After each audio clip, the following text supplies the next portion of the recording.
Hi, my name's Kenny. I'm a 28-year-old heroin addict, and I got 6 months clean thanks to the grace of God and City Team. This is my friend. My name's Nick, 22 years old. I'm also a heroin addict. I'm also in recovery, a part of City Team.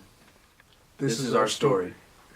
So, one day I was looking to buy some dope, and nobody was answering for some reason until one of my friends answered and said he could get it for me. And what ended up happening was my friend Kenny here he was driving, so he was the person I was going to be picking up from. And not meeting him or not knowing him for the first time and meeting him that way was normal for me in that lifestyle. And this is what happened. So I get a call from one of my friends, and he's like, somebody wants to buy some heroin. And I didn't think nothing of it, because I do that all the time. And I didn't even know Nick. So I get the call, I go to pick him up, and I didn't have all of what he wanted. So I just gave him a little bit, which was a half gram.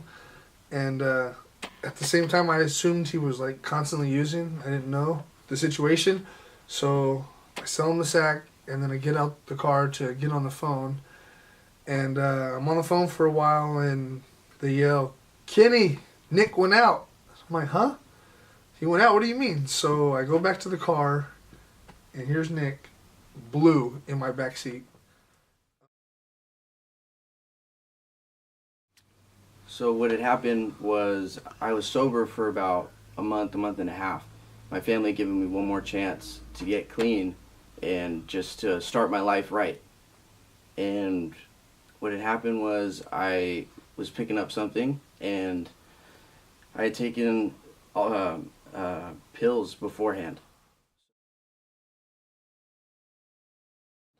So him not knowing that I've been clean and that I just taken some pills and my judgment was off, when he handed me the sack, I shot up more than I could handle, and I ended up falling out.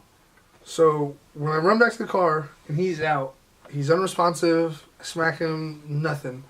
So I had a choice to grab him out of the car and just leave him there for whoever to find. But at the same time, I wasn't comfortable with that because we're in like an unpopulated area. I really didn't know what to do, and I believe it was the grace of God that one of my friends called me, because he's the one who told me to call 911. Like, I was going to drive around and maybe try to find an ambulance or go to the fire station to drop him off. But my friend had told me, he was like, you need to call 911. And me, myself personally, like, I don't call the cops. The way I was raised, the way I grew up, you don't call the cops for anything. And I was an ex-convict at the time. I was off probation, off parole. And I didn't want to call the cops, but he was like, this kid might die and you're going to go down for manslaughter or something. So, I don't know, God put it on my heart to call 911. And I believe they hit him with the Narcan and he came back to life. But they told me that he was out for 5 minutes. And if it had been longer, another 2 minutes, he possibly would have died, like indefinitely, or had brain damage. So me not knowing what had happened and waking up across town in an ambulance, I had woken up and I sat straight up, not knowing what was going on, not knowing where I was at.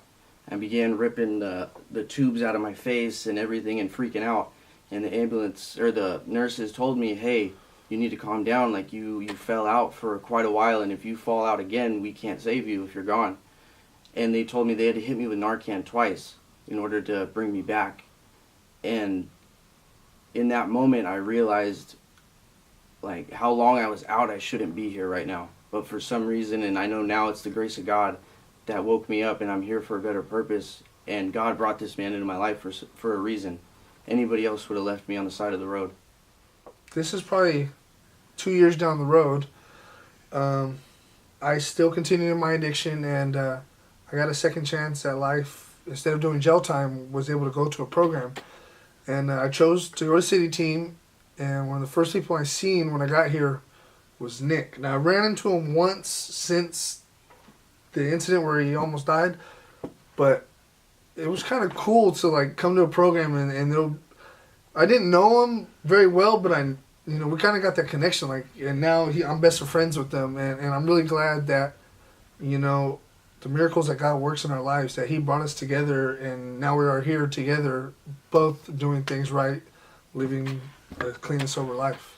Like Kenny said, it's cool to come to be at this program with somebody that I only met a couple times in our addiction and knowing where we were at, but God bringing us together here is just amazing. And it's really hard because sometimes I get down on myself and still get the urges and the temptations, but having someone that knows me or somewhat knew me in my addiction and shares that common bond that me and Kenny have, it makes it a lot easier to get through this program, knowing that we both rely on God and we're both becoming really good friends. Thank you, Kenny. Thank you, dog. Love you. Love you too.